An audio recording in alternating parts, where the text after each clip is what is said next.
یہ بات میں نے اس لیے توجہ دلانے کی کوشش کی ہے کہ یہ عام غلط فہمی ہے لوگوں کے ہاں کہ ہمارے دین کی ابتدا آج سے 1400 سال پہلے یا 1500 سال پہلے محمد الرسول اللہ صلی اللہ علیہ وسلم سے ہوئی ہے۔ یہ غلط فہمی ہے۔ قرآن مجید نے دین کی تاریخ بیان کیا اور یہ کہا ہے کہ اس دین کی ابتدا آدم علیہ السلام سے ہوئی ہے۔ تمام پیغمبر یہی دین لے کر آئے۔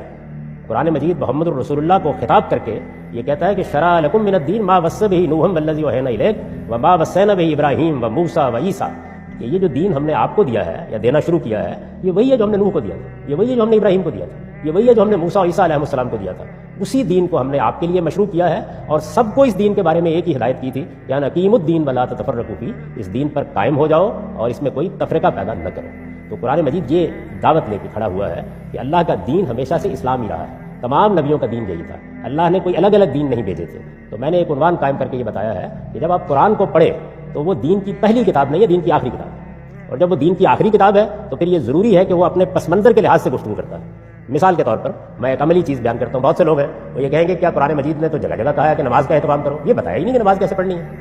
کیوں نہیں بتایا؟ اس لیے کہ لوگ نماز پڑھ رہے ہیں، اس لیے کہ لوگ روزہ رکھ رہے ہیں، اس لیے کہ لوگ حج کر رہے ہیں۔ ان تمام چیزوں سے لوگ پہلے سے واقف ہیں، ان میں کہیں غلطی ہو رہی ہے وہ اس کی اصلاح کر دیتا ہے، بس اس سے زیادہ کچھ نہیں۔ تو اگر آپ یہ نہ جانتے ہو تو آپ کے لیے ایک بڑا سوال بن جائے گا کہ قرآن مجید ان چیزوں کی تفصیل کیوں نہیں کرتا۔ آپ سوچئے تھوڑی دیر کے لیے کہ اگر اس وقت اللہ کی کوئی کتاب نازل ہو تو وہ آپ کو نماز پڑھنے کا طریقہ بتائے گی، وہ کوئی غلطی ہو رہی ہوگی تو اس کی اصلاح کر دیں، بس اس سے زیادہ کچھ نہیں۔ تو قرآن مجید کے نزول سے صدیوں پہلے سے لوگ حج کر رہے ہیں، سیدنا ابراہیم علیہ السلام کے زمانے سے کر رہے ہیں۔ قرآن مجید آپ کو یہ نہیں بتا رہا کہ حج کیا ہے، کیسے کرنا ہے، وہ یہ بتا رہا ہے کہ حج کرنے میں یہاں غلطی ہو رہی ہے، اس کی اصلاح کریے، بس۔ اس لیے یہ ضروری ہے جاننا کہ قرآن دین کی آخری کتاب ہے، لہٰذا اس کو دین کی پوری تاریخ کے پس منظر میں کھڑے ہو کے پڑھنا ہوگا۔ وہ ان چیزوں کے بارے میں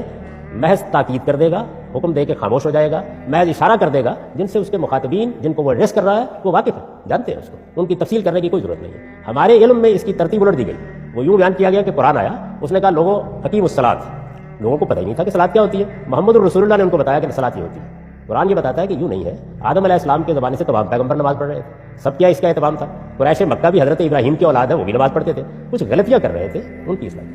تو یہ اہم ترین بات ہے کہ آپ جب قرآن میں داخل ہوں تو یہ سمجھ کر جائیں کہ یہ دین کی آخری کتاب ہے جس کو آپ پڑھنے کے لیے